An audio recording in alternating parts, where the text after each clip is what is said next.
None of us knew whether the island was inhabited or not, nor what it afforded, if anything. If inhabited, it was uncertain whether by beasts or savages, and a momentary suspense was created by the dangers which might possibly arise by proceeding without due preparation and care. Hunger and thirst, however, soon determined us, and having taken the muskets and pistols, I, with 3 others, effected a landing upon some sunken rocks, and waded thence to the shore. Upon arriving at the beach, it was necessary to take a little breath, and we laid down for a few minutes to rest our weak bodies before we could proceed. Let the reader judge, if he can, what must have been our feelings now.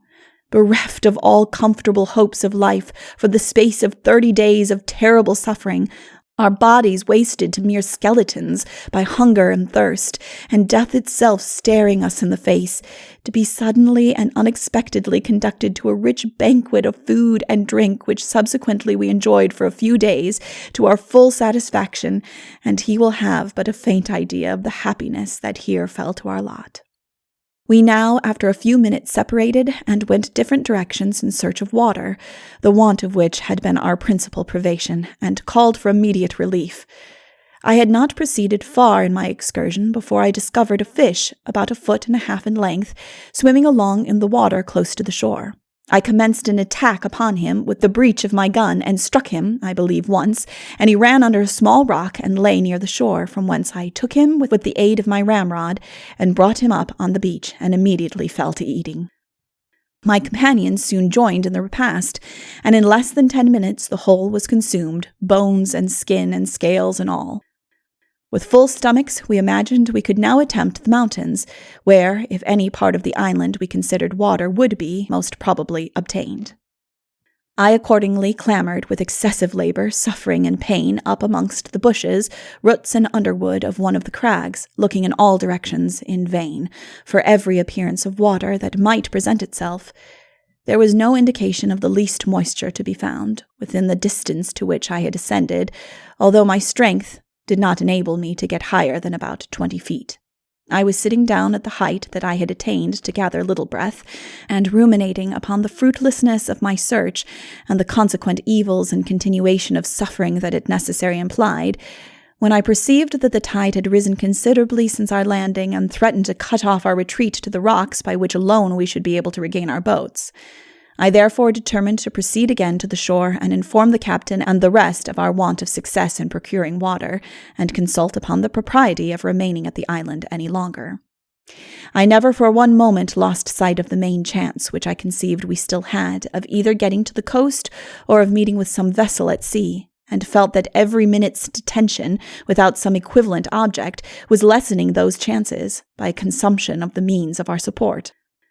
When I had got down, one of my companions informed me that he had found a place in a rock some distance off from which the water exuded in small drops at intervals of about 5 minutes, that he had, by applying his lips to the rock, obtained a few of them, which only served to whet his appetite, and from which nothing like the least satisfaction had proceeded. I immediately resolved in my own mind, upon this information, to advise remaining until morning, to endeavor to make a more thorough search the next day, and with our hatchets to pick away the rock which had been discovered, with the view of increasing, if possible, the run of the water. We all repaired again to our boats, and there found that the captain had the same impressions as to the propriety of our delay until morning. We therefore landed, and having hauled our boats up on the beach, laid down in them that night, free from all the anxieties of watching and labor, and amid all our sufferings, gave ourselves up to an unreserved forgetfulness and peace of mind that seemed so well to accord with the pleasing anticipations that this day had brought forth. It was but a short space, however, until the morning broke upon us, and sense and feeling and gnawing hunger and the raging fever of thirst then redoubled my wishes and efforts to explore the island again. We had obtained that night a few crabs by traversing the shore a considerable distance, and a few very small fish, but waited until the next day for the labors of which we considered a night of refreshing and undisturbed repose would better qualify us. December 21st. We had still reserved our common allowance, but it was entirely inadequate for the purpose of supplying the raging demands of the palate, and such an excessive and cruel thirst was created as almost to deprive us of the power of speech.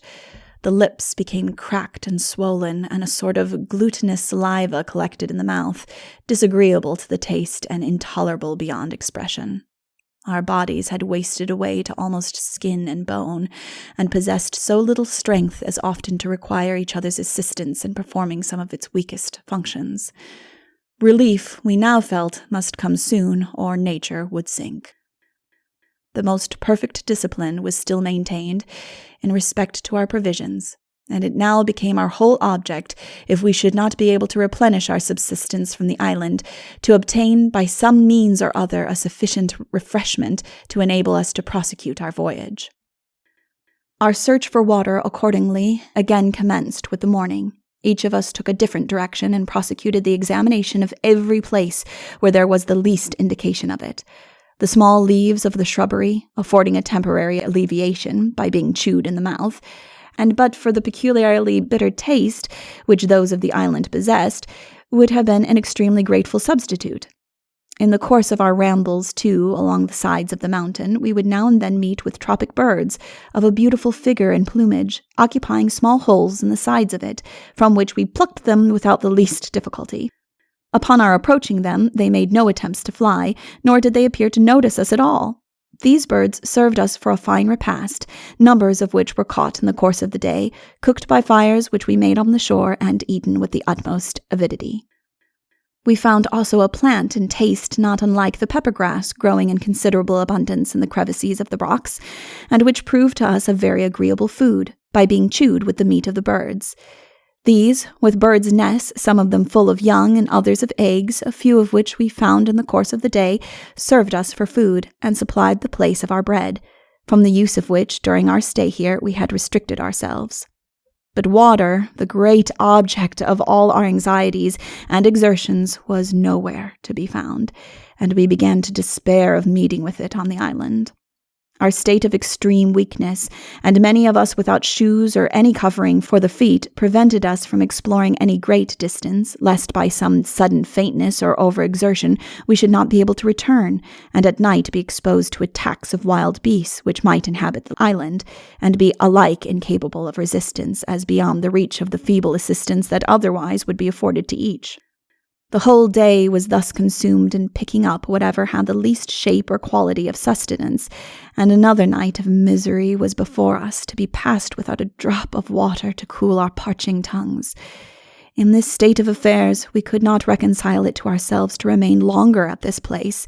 A day, an hour, lost to us unnecessarily here might cost us our preservation. A drop of the water that we then had in our possession might prove, in the last stages of our debility, the very cordial of life. I addressed the substance of these few reflections to the captain, who agreed with me in opinion upon the necessity of taking some decisive steps in our present dilemma. After some considerable conversation on this subject, it was finally concluded to spend the succeeding day in the further search for water, and if none should be found, to quit the island the morning after. December 22nd. We had been employed during the last night in various occupations according to the feelings or the wants of the men. Some continued to wander about the shore and to short distances in the mountains, still seeking for food and water. Others hung about the beach near the edge of the sea, endeavoring to take the little fish that came about them. Some slept, insensible to every feeling but rest, while others spent the night in talking of their situation and reasoning upon the probabilities of their deliverance. The dawn of day aroused us again to labor, and each of us pursued his own inclination as to the course taken over the island after water.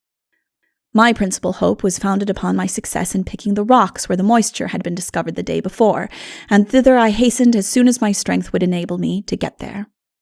It was about a quarter of a mile from what I may call our encampment, and with 2 men who had accompanied me, I commenced my labors with a hatchet and an old chisel.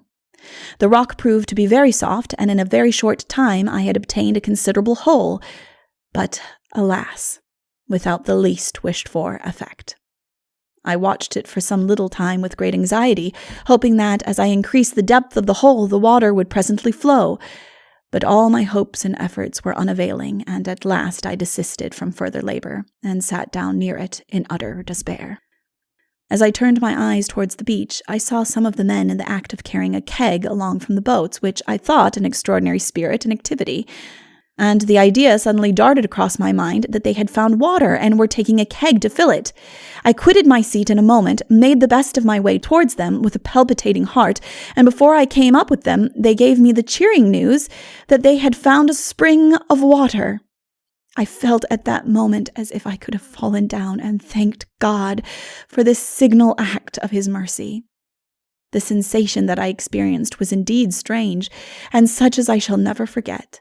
At one instant I felt an almost choking excess of joy, and at the next I wanted the relief of a flood of tears. When I arrived at the spot, whither I had hastened as fast as my weak legs would carry me, I found my companions had all taken their fill, and with an extreme degree of forbearance I then satisfied myself by drinking in small quantities and at intervals of 2 or 3 minutes apart. Many had, notwithstanding the remonstrances of prudence, and in some cases force, laid down and thoughtlessly swallowed large quantities of it until they could drink no more. The effect of this was, however, neither so sudden nor bad as we had imagined. It only served to make them a little stupid and indolent for the remainder of the day. Upon examining the place from whence he had obtained this miraculous and unexpected succor, we were equally astonished and delighted with the discovery. It was on the shore, above which the sea flowed to the depth of near 6 feet, and we could procure the water, therefore, from it only when the tide was down. The crevice from which it rose was in a flat rock, large surfaces of which were spread around and composed the face of the beach. We filled our 2 kegs before the tide rose, and went back again to our boats. The remainder of this day was spent in seeking for fish, crabs, birds, and anything else that fell in our way that could contribute to satisfy our appetites, and we enjoyed during that night a most comfortable and delicious sleep, unattended with those violent cravings of hunger and thirst that had poisoned our slumbers for so many previous ones. Since the discovery of the water, too, we began to entertain different notions altogether of our situation. There was no doubt we might here depend upon a constant and ample supply of it as long as we chose to remain, and in all probability we could manage to obtain food until the island should be visited by some vessel, or time allowed to devise other means of leaving it. Our boats would still remain to us. A stay here might enable us to mend, strengthen, and put them in more perfect order for the sea, and get ourselves so far recruited as to be able to endure, if necessary, a more protracted voyage to the mainland. I made a silent determination in my own mind that I would myself pursue something like this plan, whatever might be the opinion of the rest. But I found no difference in the views of any of us as to this matter. We therefore concluded to remain at least 4 or 5 days, within which time it could be sufficiently known whether it would be advisable to make any arrangements for a more permanent abode. December 23rd.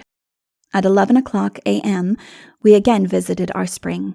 The tide had fallen to about a foot below it, and we were able to procure, before it rose again, about 20 gallons of water. It was at first a little brackish, but soon became fresh, from the constant supply from the rock and the departure of the sea. Our observations this morning tended to give us every confidence in its quantity and quality, and we therefore rested perfectly easy in our minds on the subject, and commenced to make further discoveries about the island.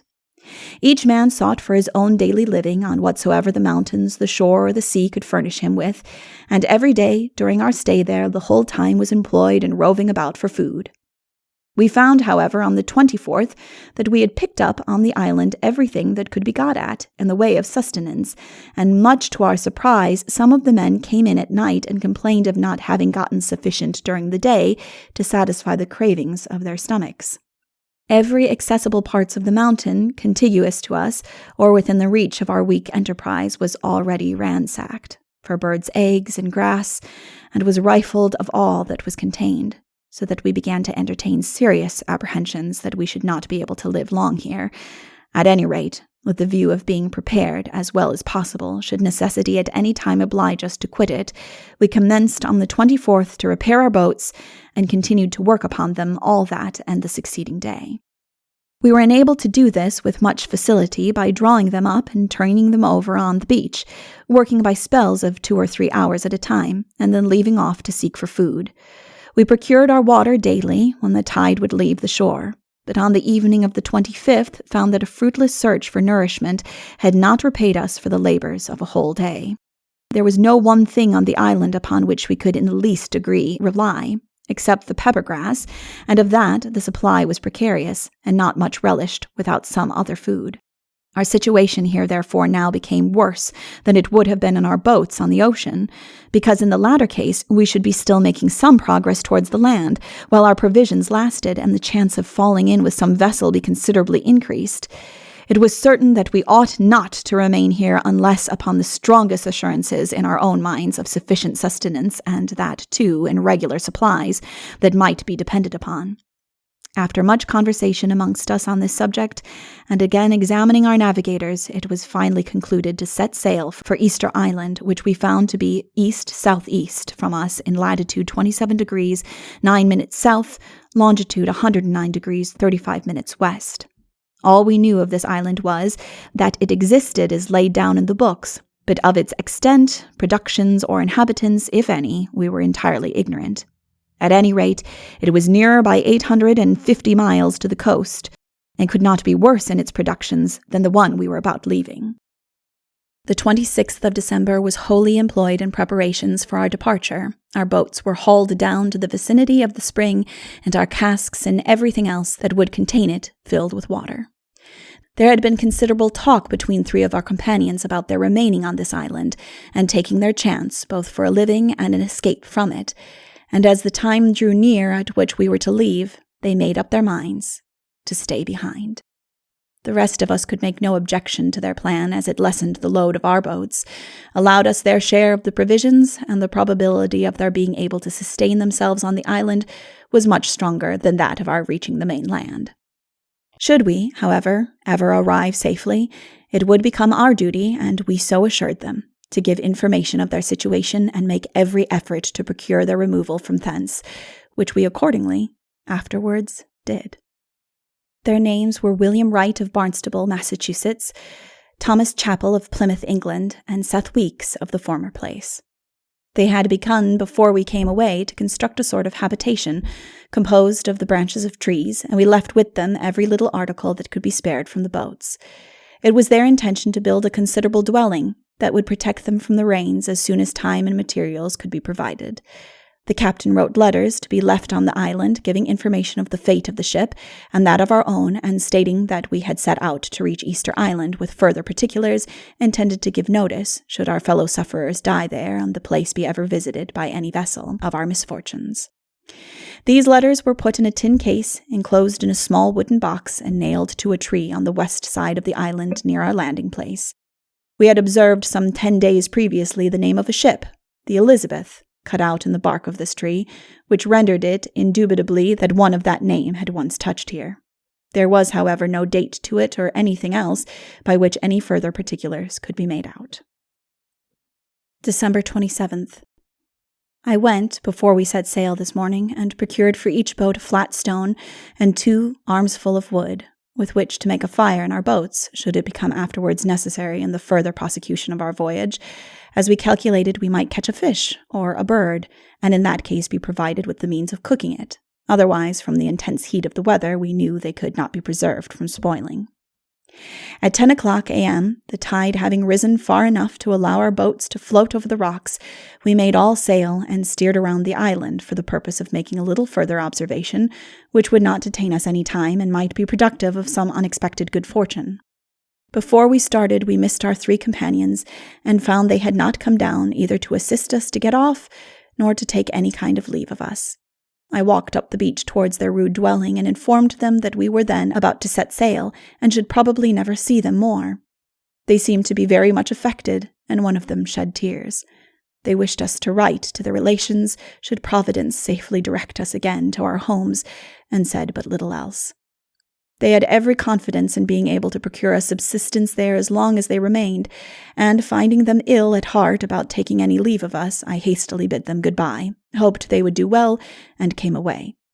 They followed me with their eyes until I was out of sight, and I never saw more of them.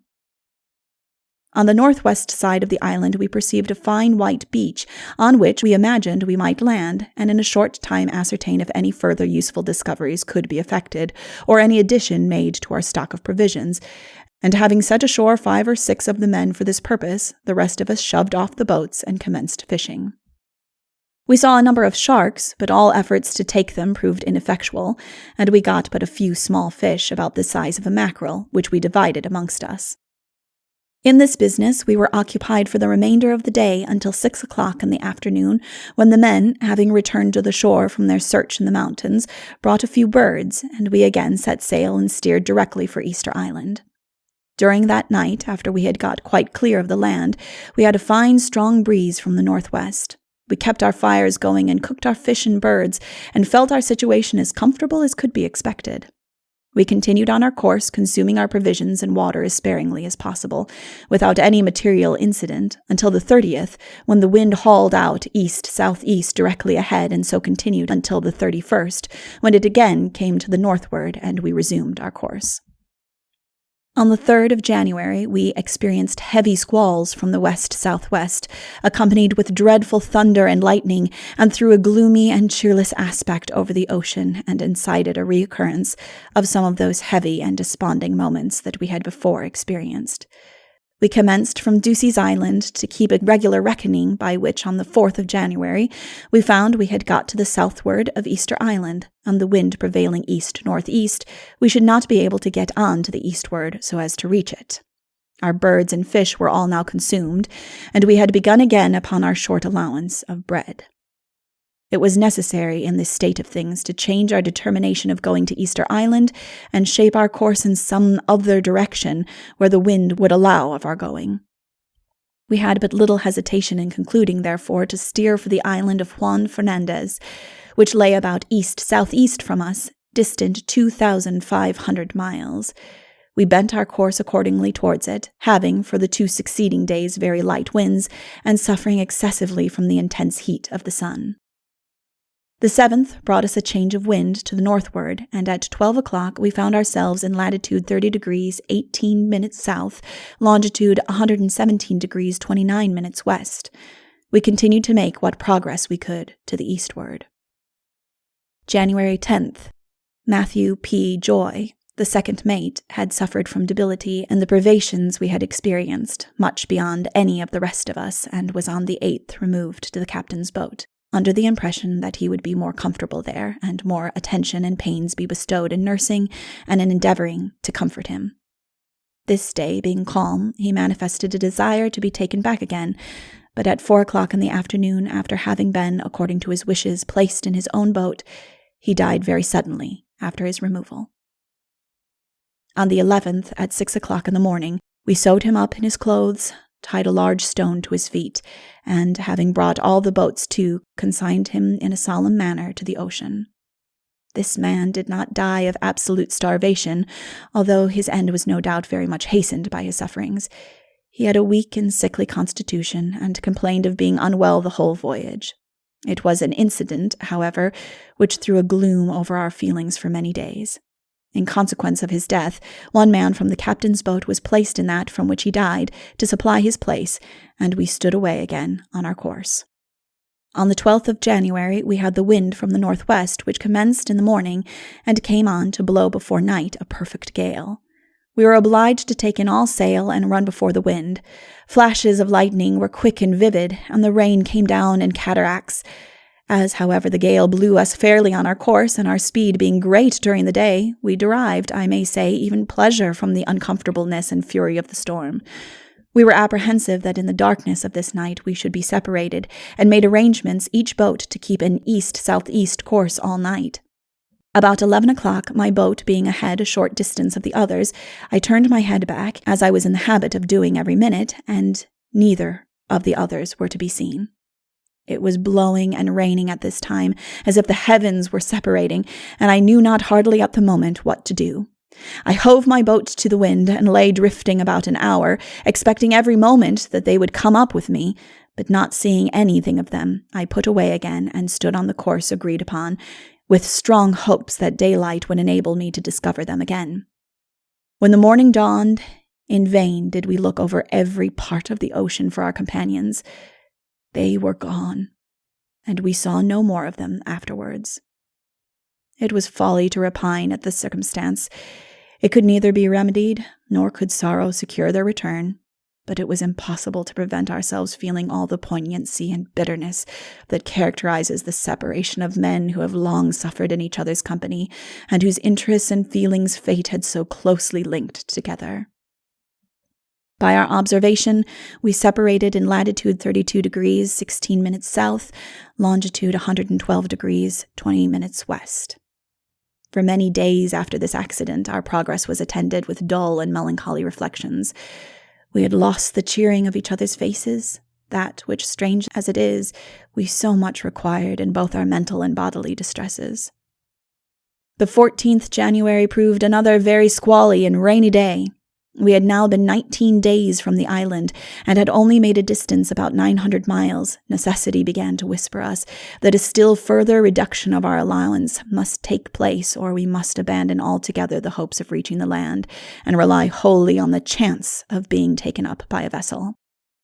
But how to reduce the daily quantity of food, with any regard to life itself, was a question of the utmost consequence. Upon our first leaving the wreck, the demands of the stomach had been circumscribed to the smallest possible compass, and subsequently, before reaching the island, a diminution had taken place of nearly 1/2, and it was now, from a reasonable calculation, become necessary even to curtail that at least 1/2, which must in a short time reduce us to mere skeletons again.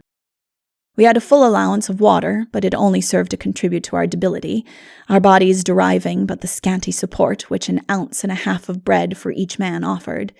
It required a great effort to bring matters to this dreadful alternative, either to feed our bodies and our hopes a little longer, or in the agonies of hunger to seize upon and devour our provisions and coolly await the approach of death. We were as yet just able to move about in our boats and slowly perform the necessary labors appertaining to her, but we were fast wasting away with the relaxing effects of the water, and we daily almost perished under the torrid rays of a meridian sun, to escape which we would lie down in the bottom of the boat, cover ourselves over with the sails, and abandon her to the mercy of the waves. Upon attempting to rise again, the blood would rush into the head, and an intoxicating blindness came over us, almost to occasion our suddenly falling down again. A slight interest was still kept up in our minds by the distant hopes of yet meeting with the other boats, but it was never realized. An accident occurred at night, which gave me a great cause of uneasiness, and led me to an unpleasant rumination upon the probable consequences of a repetition of it. I had laid down in the boat without taking the usual precaution of securing the lid of the provision chest as I was accustomed to do, when one of the white men awoke me and informed me that one of the blacks had taken some bread from it. I felt at the moment the highest indignation and resentment at such conduct in any of our crew, and immediately took my pistol in my hand and charged him, if he had taken any, to give it up without the least hesitation, or I should instantly shoot him. He became at once very much alarmed, and trembling, confessed the fact, pleading the hard necessity that urged him to it. He appeared to be very penitent for his crime, and earnestly swore that he would never be guilty of it again. I could not find it in my soul to extend towards him the least severity on this account, however much, according to the strict imposition which we felt upon ourselves, it might demand it.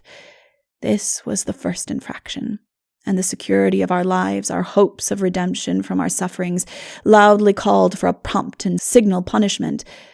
But every humane feeling of nature pled in his behalf, and he was permitted to escape, with the solemn injunction that a repetition of the same offense would cost him his life. I had almost determined upon this occurrence to divide our provisions and give to each man his share of the whole stock, and should have done so in the height of my resentment, had it not been for the reflection that some might, by imprudence, be tempted to go beyond the daily allowance or consume it all at once, and bring on a premature weakness or starvation. This would, of course, disable them for the duties of the boat, and reduce our chances of safety and deliverance. On the 15th of January at night, a very large shark was observed swimming about us in a most ravenous manner, making attempts every now and then upon different parts of the boat, as if he would devour the very wood with hunger. He came several times and snapped at the steering oar and even the stern post. We tried in vain to stab him with a lance, but we were so weak as not to be able to make any impression upon his hard skin. He was so much larger than an ordinary one, and manifested such a fearless malignity as to make us afraid of him, and our utmost efforts, which were at first directed to kill him for prey, became in the end self-defense. Baffled, however, in all his hungry attempts upon us, he shortly made off. On the 16th of January, we were surrounded with porpoises in great numbers that followed us nearly an hour, and which also defied all maneuvers to catch them. The 17th and 18th proved to be calm, and the distresses of a cheerless prospect and a burning hot sun were again visited upon our devoted heads. We began to think that divine providence had abandoned us at last, and it was but an unavailing effort to endeavor to prolong a now tedious existence. Horrible were the feelings that took possession of us. The contemplation of a death of agony and torment, refined by the most dreadful and distressing reflections, absolutely prostrated both body and soul. There was not a hope now remaining to us, but that which was derived from a sense of the mercies of our Creator. The night of the 18th was a despairing era in our sufferings.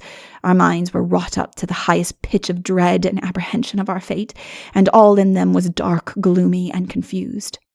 About 8 o'clock, the terrible noise of whale spouts near us sounded in our ears. We could distinctly hear the furious thrashing of their tails in the water, and our weak minds pictured out their appalling and hideous aspects.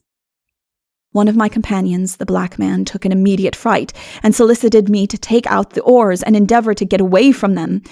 I consented to his using any means for that purpose, but alas, it was wholly out of our power to raise a single arm in our own defense. 2 or 3 of the whales came down near us and went swiftly off across our stern, blowing and spouting at a terrible rate. They, however, after an hour or 2 disappeared, and we saw no more of them. The next day, the 19th of January, we had extremely boisterous weather, with rain, heavy thunder, and lightning, which reduced us again to the necessity of taking in all sail and lying to. The wind blew from every point of the compass within the 24 hours, and at last, towards the next morning, settled at east-northeast, a strong breeze. January 20. The black man, Richard Peterson, manifested today symptoms of a speedy dissolution. He had been lying between the seats in the boat, utterly dispirited and broken down, without being able to do the least duty, or hardly to place his hand to his head for the last 3 days, and had this morning made up his mind to die rather than endure further misery. He refused his allowance, said he was sensible of his approaching end, and was perfectly ready to die. In a few minutes he became speechless. The breath appeared to be leaving his body without producing the least pain, and at 4 o'clock he was gone. I had 2 days previously conversations with him on the subject of religion, on which he reasoned very sensibly and with much composure, and begged me to let his wife know his fate, if ever I reached home in safety. The next morning we committed him to the sea in latitude 35 degrees, 7 minutes south, longitude 105 degrees, 46 minutes, until the 24th of January, when it again fell calm. We were now in a most wretched and sinking state of debility, hardly able to crawl around the boat, and possessing but strength enough to convey our scanty morsel to our mouths. When I perceived this morning that it was calm, my fortitude almost forsook me. I thought to suffer another scorching day like the last we had experienced would close before night the scene of our miseries, and I felt many a despairing moment that day that had well nigh proved fatal. It required an effort to look calmly forward and contemplate what was yet in store for us, beyond what I felt I was capable of making, and what it was that buoyed me above all the terrors which surrounded us, God alone knows. Our ounce and a half of bread, which was to serve us all day, was in some cases greedily devoured, as if life was to continue but another moment, and at other times it was hoarded up and eaten crumb by crumb at regular intervals during the day, as if it was to last us forever.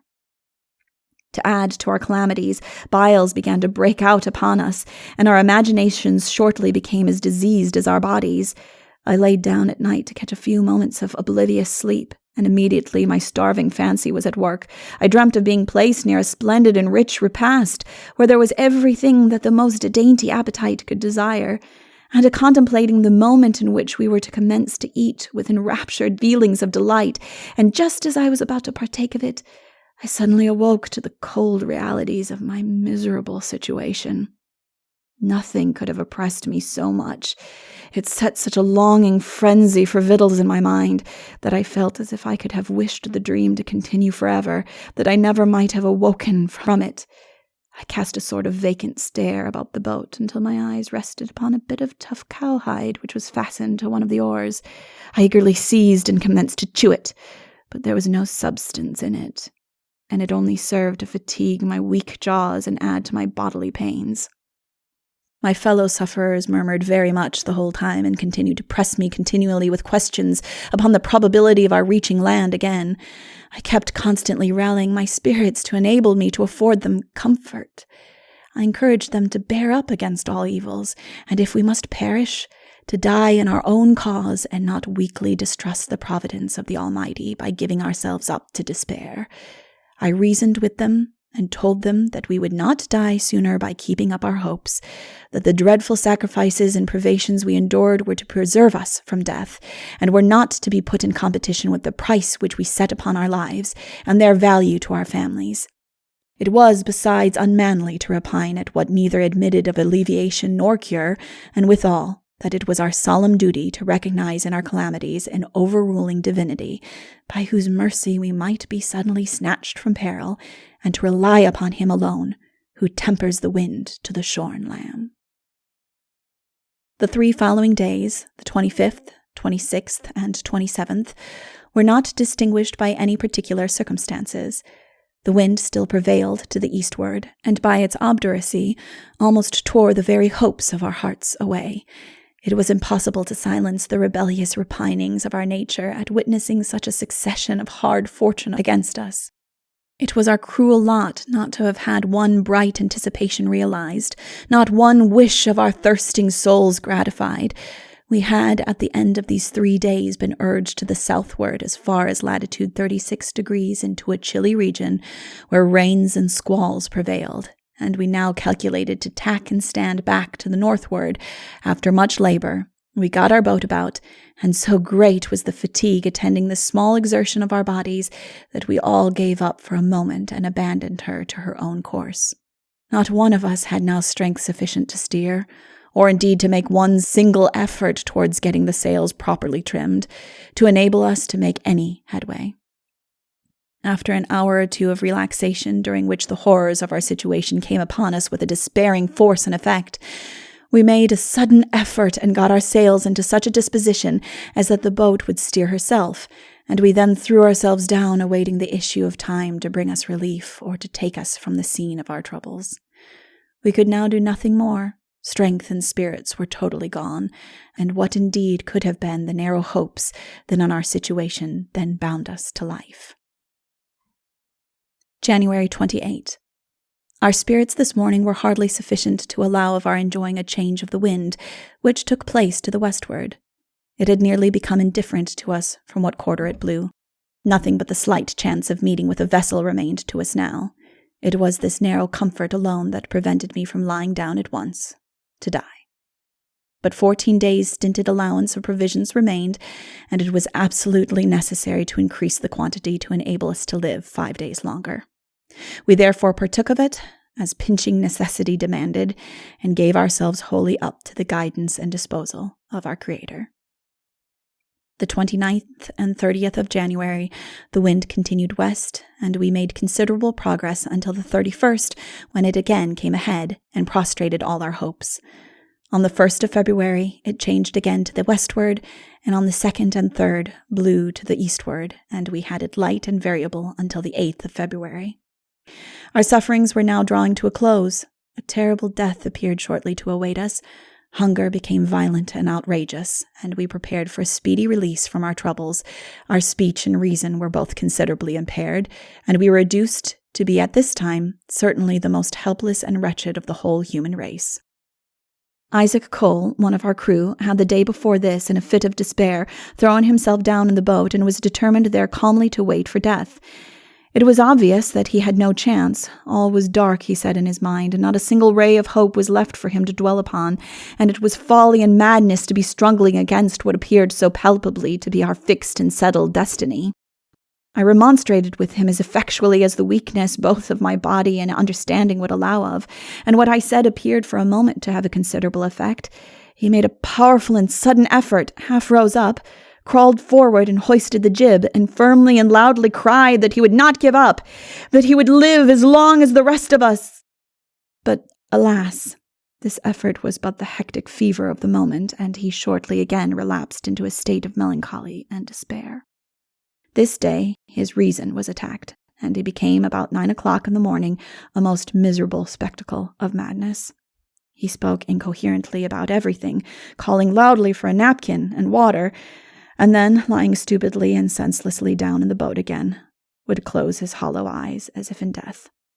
About 10 o'clock we suddenly perceived that he became speechless. We got him as well as we were able upon a board, placed on one of the seats of the boat, and covering him up with some old clothes, left him to his fate. He lay in the greatest pain and apparent misery, groaning piteously until 4 o'clock, when he died in the most horrid and frightful convulsions I ever witnessed. We kept his corpse all night, and in the morning my 2 companions began, of course, to make preparations to dispose of it in the sea, when after reflecting on the subject all night, I addressed them on the painful subject of keeping the body for food. Our provisions could not possibly last us beyond 3 days, within which time it was not in any degree probable that we should find relief from our present sufferings, and that hunger would at last drive us to the necessity of casting lots. It was without any objection agreed to, and we set to work as fast as we were able to prepare it so as to prevent its spoiling. We separated his limbs from his body, and cut all the flesh from the bones, after which we opened the body, took out the heart, and then closed it again, sewed it up as decently as we could, and committed it to the sea. We now first commenced to satisfy the immediate cravings of nature from the heart, which we eagerly devoured, and then eat sparingly of a few pieces of the flesh, after which we hung up the remainder, cut in thin strips, about the boat to dry in the sun. We made a fire and roasted some of it to serve us during the next day. In this manner did we dispose of our fellow sufferer, the painful recollection of which brings to mind at this moment some of the most disagreeable and revolting ideas that it is capable of conceiving. We knew not then to whose lot it would fall next, either to die or be shot and eaten like the poor wretch we had just dispatched. Humanity must shudder at the dreadful recital. I have no language to paint the anguish of our souls to this dreadful dilemma. The next morning, the 10th of February, we found that the flesh had become tainted and had turned of a greenish color, upon which we concluded to make a fire and cook it at once, to prevent its becoming so putrid as not to be eaten at all. We accordingly did so, and by that means preserved it for 6 or 7 days longer. Our bread during the time remained untouched, as that would not be liable to spoil. We placed it carefully aside for the last moments of our trial. About 3 o'clock this afternoon, a strong breeze set in from the northwest, and we made very good progress considering that we were compelled to steer the boat by management of the sails alone. This wind continued until the 13th, when it changed again ahead. We contrived to keep soul and body together by sparingly partaking of our flesh, cut up in small pieces and eaten with salt water. By the 14th, our bodies began so far recruited as to enable us to make a few attempts at guiding our boat again with the oar. By each taking his turn, we managed to effect it, and to make a tolerable good course. On the 15th, our flesh was all consumed, and we were driven to the last morsel of bread, consisting of 2 cakes. Our limbs had for the last 2 days swelled very much, and now began to pain us most excessively. We were still, as near as we could judge, 300 miles from the land, and but 3 days of our allowance on hand. The hope of a continuation of the wind, which came out at west this morning, was the only comfort and solace that remained to us, so strong had our desires at last reached in this respect, that a high fever had set in our veins, and a longing that nothing but its continuation could satisfy. Matters were now with us at their height. All hope was cast upon the breeze, and we tremblingly and fearfully awaited its progress and the dreadful development of our destiny. On the 16th at night, full of the horrible reflections of our situation and panting with weakness, I laid down to sleep, almost indifferent whether I should ever see the light again. I had not lain long before I dreamt I saw a ship at some distance off from us, and strained every nerve to get to her, but could not. I awoke, almost overpowered with the frenzy I had caught in my slumbers, and stung with the cruelties of a diseased and disappointed imagination. On the 17th in the afternoon, a heavy cloud appeared to be settling down in an east by north direction from us, which in my view indicated the vicinity of some land, which I took for the island of Masufuera. I concluded it could be no other, and immediately upon this reflection, the lifeblood began to flow again briskly in my veins. I told my companions that I was well convinced it was land, and if so, in all probability we should reach it before 2 days more. My words appeared to comfort them much, and by repeated assurances of the favorable appearance of things, their spirits acquired even a degree of elasticity that was truly astonishing. The dark features of our distress began now to diminish a little, and the countenance, even amid the gloomy bodings of our hard lot, to assume a much fresher hue. We directed our course for the cloud, and our progress that night was extremely good. The next morning before daylight, Thomas Nicholson, a boy about 17 years of age, one of my 2 companions who had thus far survived with me, after having bailed the boat, laid down, drew a piece of canvas over him, and cried out that he then wished to die immediately. I saw that he had given up, and I attempted to speak a few words of comfort and encouragement to him, and endeavored to persuade him that it was a great weakness and even wickedness to abandon a reliance upon the Almighty, while the least hope and a breath of life remained. But he felt unwilling to listen to any of the consolatory suggestions which I made to him. And, notwithstanding the extreme probability which I stated there was of our gaining the land before the end of 2 days more, he insisted upon lying down and giving himself up to despair. A fixed look of settled and forsaken despondency came over his face. He lay for some time silent, sullen, and sorrowful, and I felt at once satisfied that the coldness of death was fast gathering upon him. There was a sudden and unaccountable earnestness in his manner that alarmed me, and made me fear that I myself might unexpectedly be overtaken by a like weakness or dizziness of nature that would bereave me at once of both reason and life, but Providence willed it otherwise. At about 7 o'clock this morning, while I was lying asleep, my companion, who was steering, suddenly and loudly called out, "There's a sail!" I know not what was the first movement I made upon hearing such an unexpected cry. The earliest of my recollections are that immediately I stood up, gazing in a state of abstraction and ecstasy upon the blessed vision of a vessel about 7 miles off from us. She was standing in the same direction with us, and the only sensation I felt at the moment was that of a violent and unaccountable impulse to fly directly towards her. I do not believe it is possible to form a just conception of the pure, strong feelings and the unmingled emotions of joy and gratitude that took possession of my mind on this occasion. The boy, too, took a sudden and animated start from his despondency, and stood up to witness the probable instrument of his salvation.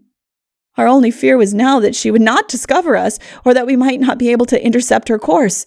We, however, put our boat immediately, as well as we were able, in a direction to cut her off, and found to our great joy that we sailed faster than she did. Upon observing us, she shortened sail and allowed us to come up to her. The captain hailed us and asked who we were. I told him we were from a wreck, and he cried out immediately for us to come alongside the ship. I made an effort to assist myself along to the side for the purpose of getting up, but strength failed me altogether, and I found it impossible to move a step further without help. We must have formed at that moment, in the eyes of the captain and his crew, a most deplorable and affecting picture of suffering and misery. Our cadaverous countenances, sunken eyes and bones just starting through the skin with the ragged remnants of clothes stuck about our sunburnt bodies, must have produced an appearance to him affecting and revolting to the highest degree. The sailors commenced to remove us from our boat, and we were taken to the cabin and comfortably provided for in every respect. In a few minutes we were permitted to taste a little thin food made from tapioca, and in a few days, with prudent management, we were considerably recruited. This vessel proved to be the brig Indian, Captain William Crozier of London, to whom we are indebted for every polite, friendly, and attentive disposition towards us that can possibly characterize a man of humanity and feeling. We were taken up in latitude 33 degrees 45 minutes south, longitude 81 degrees 3 minutes west. At 12 o'clock this day, we saw the island of Mesafuera, and on the 25th of February, we arrived at Valparaiso in utter distress and poverty. Our wants were promptly relieved there. The captain and the survivors of his boat's crew were taken up by the American whaleship, the Dauphine, Captain Zimri Coffin of Nantucket, and arrived at Valparaiso on the 17th of March following. He was taken up in latitude 37 degrees south off the island of St. Mary. The third boat got separated from him on the 28th of January and has not been heard of since. The names of all the survivors are as follows: Captain George Pollard, Jr., Charles Ramsdale, Owen Chase, Benjamin Lawrence, and Thomas Nicholson, all of Nantucket. There died in the captain's boat the following: Brazilla Ray of Nantucket, Owen Coffin of the same place, who was shot, and Samuel Reed, a black. The captain relates that after being separated as herein before stated, they continued to make what progress they could towards the island of Juan Fernandez, as was agreed upon, but contrary winds and the extreme debility of the crew prevailed against their united exertions. He was with us equally surprised and concerned at the separation that took place between us, but continued on his course almost confident of meeting with us again. On the 14th, the whole stock of provisions belonging to the second mate's boat was entirely exhausted, and on the 25th, the black man, Lawson Thomas, died and was eaten by his surviving companions.